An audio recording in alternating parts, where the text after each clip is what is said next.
The Transport Bar is located on top of Ableton, and we'll be talking about functionalities it carries.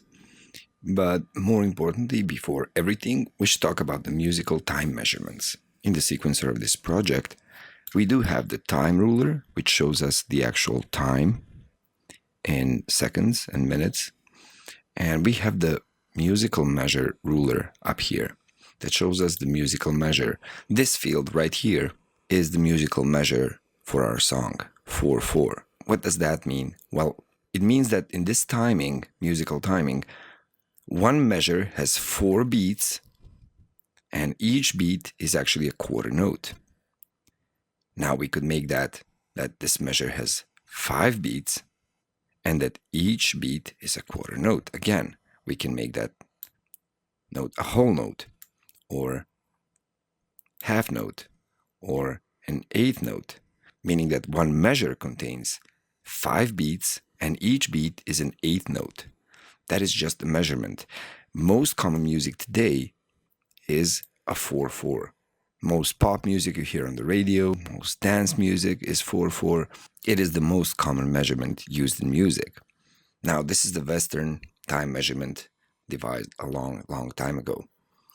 Now, knowing this, the time measurement just helps you with measuring and making music. And we will go into that in lessons to come, where we make some sketches, make some loops, start our first song. But for now, it's important for you to know the measure. The measure would mean this. So in 4/4 music, I'll play it for you with the metronome. It's going to play for you that first downbeat, followed by 3 more of those beats, each a quarter note. So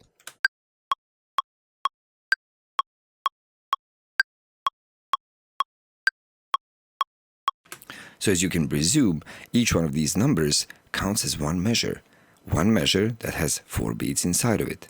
Listen to it again. So 1 has 4 beats.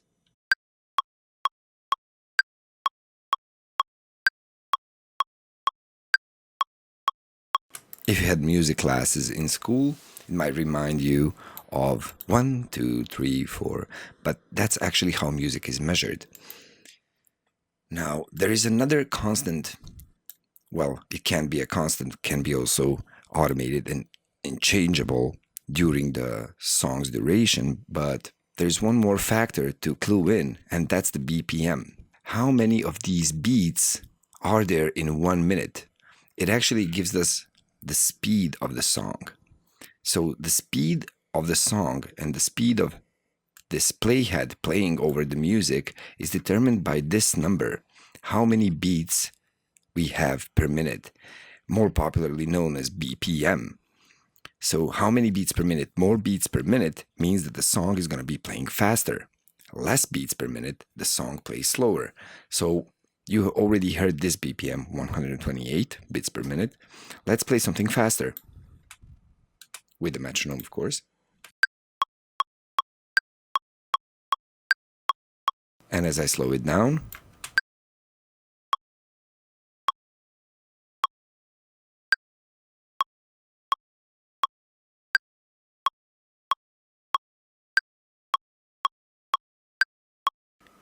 and you get the picture. So we have the musical measure and we have the BPM, beats per minute value. That gives us the speed of that musical measure. Now let's go over all of these functionalities. Amongst the main ones that you can actually maybe recognize and realize what they are, like play, stop, record, let's go from left to right and go over all of these. So the link button is a functionality of Ableton that is also built in many other music applications made for iPads. This, as much as I'm aware, is an open source library that you can build into your apps, that developers can build into their apps so that they could sync seamlessly with Ableton. Basically what it does, it allows you to sync 2 computers running 2 instances of Ableton, or 2 computers with Ableton and 1 iPad with an application that is link capable. So once you click that, it links to any other also link enabled instance of any music application like Ableton, or the ones I mentioned before, applications for like drum machines from iTunes on iPads, and they actually sync up and play together. So every time you play each one of those, they are going to wait for this time measure and actually sync up and play in beat. Now, this is a great functionality because you can perform live or play with somebody or make music with somebody, collaborate really easy, being synced, and each one of you having your separate computers, making parts of the song. The tap button allows you to tap the BPM that you hear, let's say on the outside. So let's say you want to start a song and you don't really know what speed that is, but you have that song in your head and you want to bang out the beat to see what speed that is in BPM, as you remember, beats per minute. So you just tap this button and Ableton is going to presume or calculate the distances between the taps you made and try to determine what BPM that is for you. So that's a neat little functionality. It also helps you if you wanted to sync up your Ableton to an outside musical source. Now let's say you match that BPM of an outside musical source and you play your song, but then your song is playing the same speed, but it's not synchronized. Let's say you don't have a link capability. Let's say it's a live band playing something and you want it to play, but you know, just like a DJ would slow down a vinyl playing or speed it up slightly just for a second, just so that that vinyl record and then one playing next to it would sync up. Now, these two buttons give you that possibility. And these are the nudge buttons, and they slow down or speed up the tempo temporarily, only so that your Ableton that you're playing right now would sync up with that other musical source. Let me play it for you and press them for a bit so that you see how they actually speed up the tempo just while you hold them.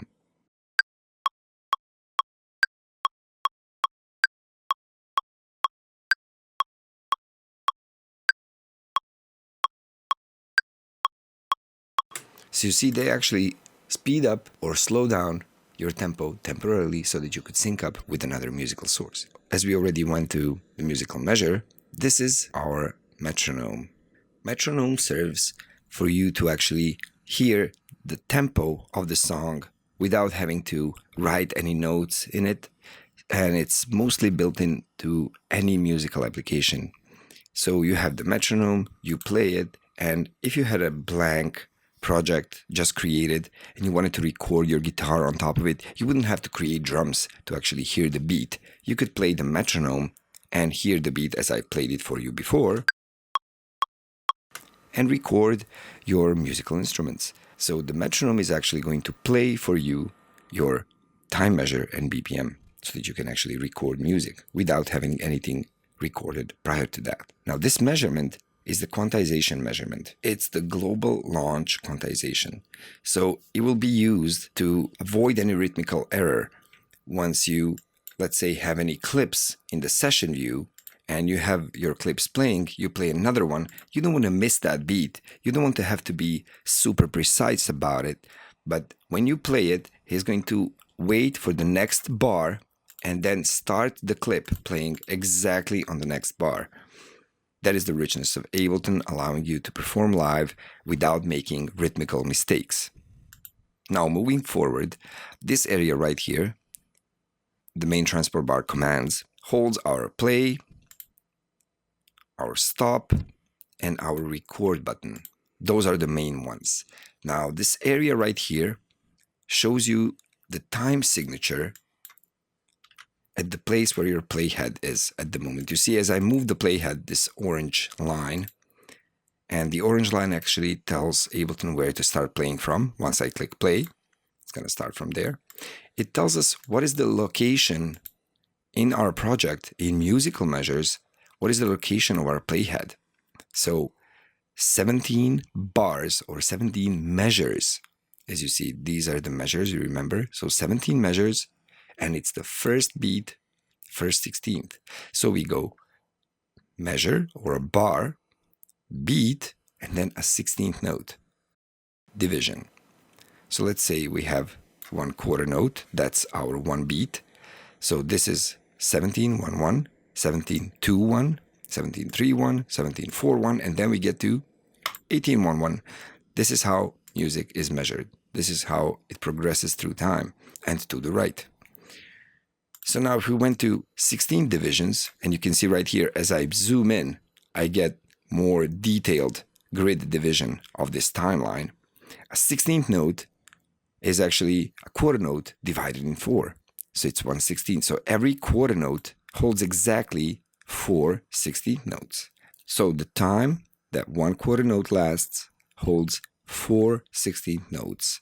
Now you can see if I move my playhead right here, we just moved 1 16th note, one more 16th note, one more 16th note, and now it's going to be 17, 2, 1. So we moved one whole quarter note, and we are at the first 16th note of that next quarter note, of that next one beat within this bar measure, 17. So that's the musical signature, and that gives you a nice information of where you actually are in your project. And you can actually move the playhead by click and dragging these numbers up and down. You can, of course, manually enter any of these. Now, the button before it is the follow button. Let's say I'm playing this project, and once this playhead goes all the way to the right, where I don't see the project anymore, what's going to happen? Well, we talked about that when we talked about the preferences. We had an option in the preferences to determine if it was going to scroll slowly, like this, or if it was going to turn by page. So page by page, actually jump, like right there, and then play it down to here, and then jump again. So let's see what happens. What is the settings that we kept? Okay, so I'm going to play and see with the follow on what's going to happen. So you see, if the follow is on, the playhead is constantly in the middle of the sequencer, and it's the sequencer that moves. If I turn it off, the playhead just goes away and we don't see it anymore. So the follow button actually serves you so that the sequencer would, no matter how zoomed in, always follow the playhead, so you could always see the elements that your playhead is playing over. Now, the plus symbol, when enabled, it will allow you to record MIDI and join that MIDI with the MIDI clip that we already have recorded. So let's say in an example of this pad, and it's not playing. I don't have an instrument on it at the moment. So if I wanted to arm that for recording and recorded something, it would record actually on top of it. You see, it would add more notes to the notes that actually exist, unless I actually pressed the note that was there already. But if this button was not on and I just pressed record, it would totally replace any information, any MIDI information that we had there before. So there is a new clip and there is no notes that were there before. So overdubbing, recording over the old MIDI notes, or just adding, that's why we have an addition plus symbol, adding to these notes into this same MIDI clip. This is the automation arm if we wanted to record automation. So any parameter can be automated to move. So if I click that and click record, I could actually record this value right here, this volume value. I'm recording the movement that I'm making with my mouse, dragging that value up and down, and that's now recorded. Once I play it over, it will move this value the way I recorded it. So in short, that's automation for you. And this button right here enables you to record that automation. It's automation arm. So when you arm something to record, it would record MIDI information, but it would also arm and record any movement you make to any parameter as automation too. Now we have this automation done. What would happen if I actually move this value now that it's automated? If I actually move it, now it's static again. It doesn't move anymore because I actually touched it after I automated it. Now if I wanted to go back to this automation and not this static value I just inputted, I could just click this button, which is re-enable automation, like that. And now it's going to be following the automation again. So as soon as I disturb this automation, by changing any of the automated parameters like that, I can just click this and the automation returns in place. Next, we have the punch in and punch out recording controls. Now we can choose to punch in and record at 49 right here. You see that? And we can move those right there, or we can actually move the beginning and the end of a loop, just like that, of this loop. We can grab and hold these arrows right here and move it. What does that mean? That means if these are on, let's say just the punch in for now, and we try to record right here. Let's do some recording of MIDI. There will be no recording. The recording starts right there. You see that? It starts at this point in time, right here.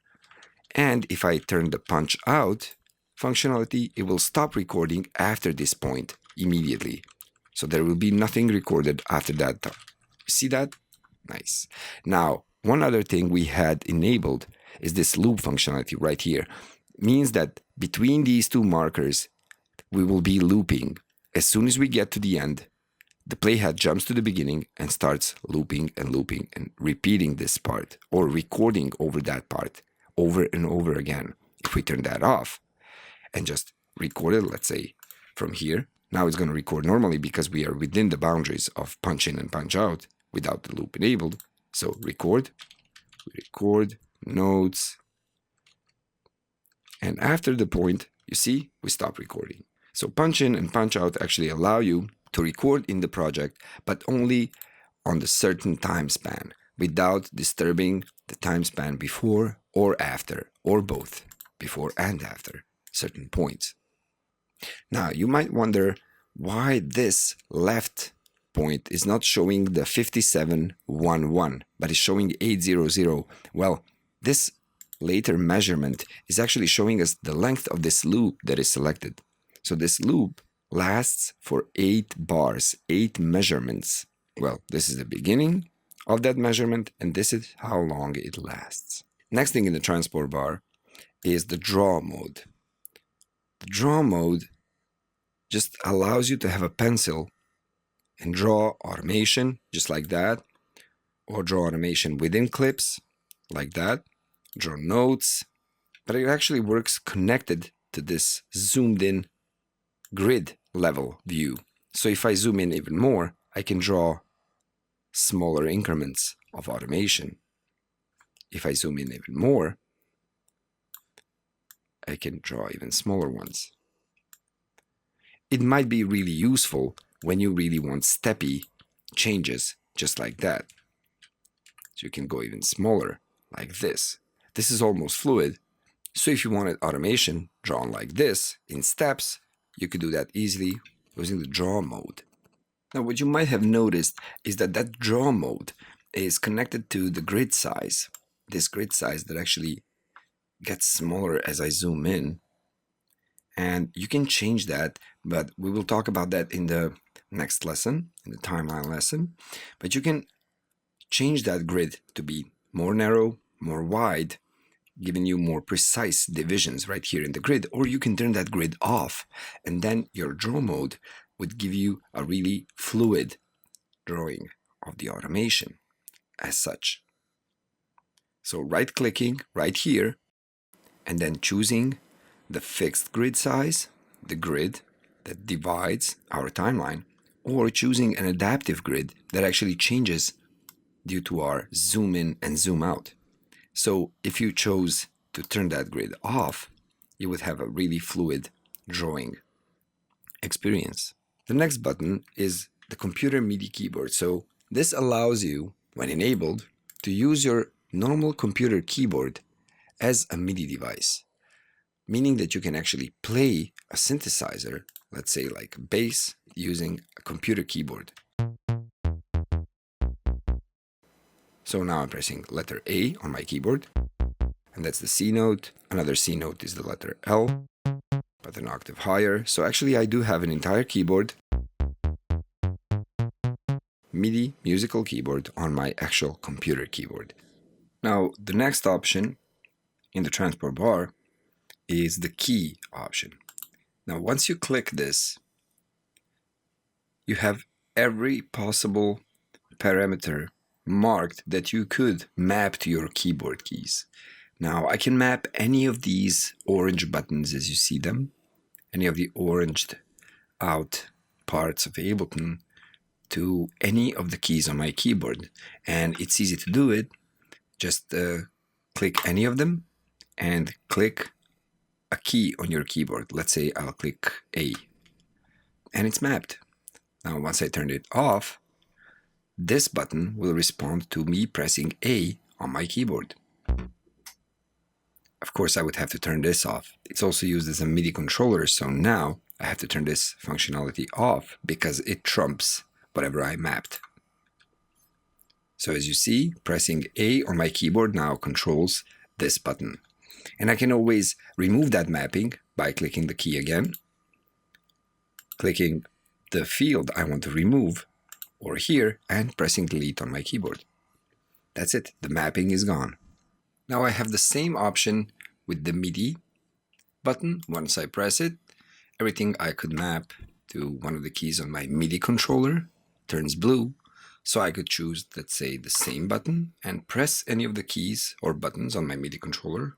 Let's say C, C1, and it's mapped. Now once I remove this MIDI button, this button will respond to me pressing that same key I just mapped, MIDI.